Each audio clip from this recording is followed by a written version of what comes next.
y'all miss me or what? Welcome back to whatever the stunt this is that you and I do here from time to time. I can't find a proper name for it after all these years, so I simply call it the skunts. If you have a better name for it, please let me know in the comments. In this episode, we will talk about GPL. I know, it's a dark subject, but bear with me. The government needs to address this issue of constant blackouts in Guyana, and it's way too late in their administrative term to still be blaming the opposition, which is what they're still doing. Beep the intro quick and let's get to it. Hey, something ever surprise you like when you see Tagala, what? So, put your hands up if you're fed up with GPL and the incessant blackouts we face on a weekly basis. Why still in 2022, the authorities still have not been able to address this issue? And why is the Prime Minister still blaming the opposition almost 2 years after his government took office? Mr. Phillips, you need to stop the skunt about what you inherited from the opposition and start finding solutions. Nobody cares about what Kakai Patterson did or did not do at this point.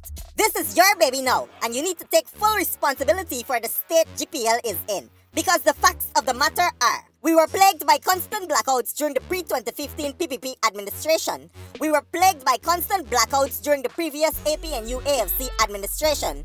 And today, we are still badgered by the same crashing problems after all these years. Every day, someone is installing a new air conditioner in their home. Or someone somewhere is putting in a new washing machine right now as I speak. GPL's generation manager said that power demand as of March this year has already peaked at 145 megawatts.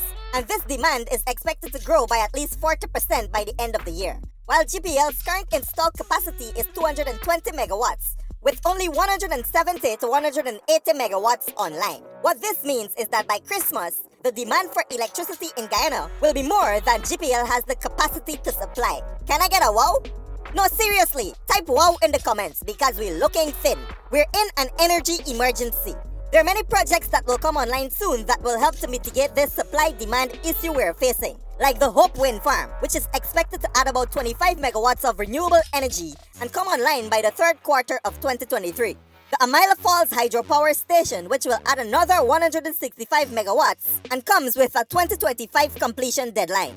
The Wales Gas to Energy Project, which will add about 250 megawatts of low-emission power to our national grid and is expected to come online in the fourth quarter of 2024.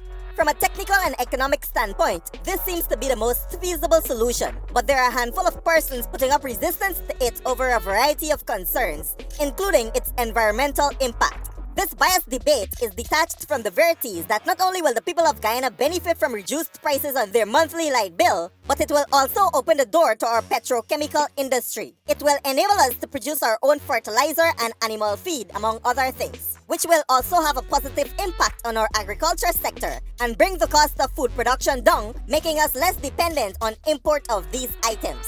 In other words, this could lead us to food security in the event that another pandemic forces the world to shut down again. Did you know that Guyana imports 45,000 tons of fertilizer annually? Do you know who pays for that 45,000 tons of fertilizer? You, when you buy greens at the market. I hope one day Guyanese could learn to look at the big picture and the domino effect project and policies have on our existence.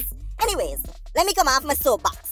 Apart from being a nuisance to the citizenry, unreliable power supply has other ramifications, such as the impact on our manufacturing sector. Guyana imports things as simple as plantain chips. Imagine Jamaica sending us their saldanza, and it is cheaper than our locally produced chips. That making any sense? One of the culprits is the cost for electricity, which will be slashed in half when the Wales project comes online. To the government's credit, these projects are game changers. But though they will help to satisfy the demand in the long term, there is no solution on the table to address the immediate demand in the short term. So you may be asking yourself now, what all these megawatts mean, Mud? I know. You want a bottom line. So here's the bottom line. Blackouts are coming this Christmas, and there's not one skunt you, me, GPL, nor the government could do about it. So, invest in an emergency power supply system or brace yourself for a very dark Christmas. Don't say I didn't warn you, skunt. Yo, my name is Mudwato. Boom out! Hold up.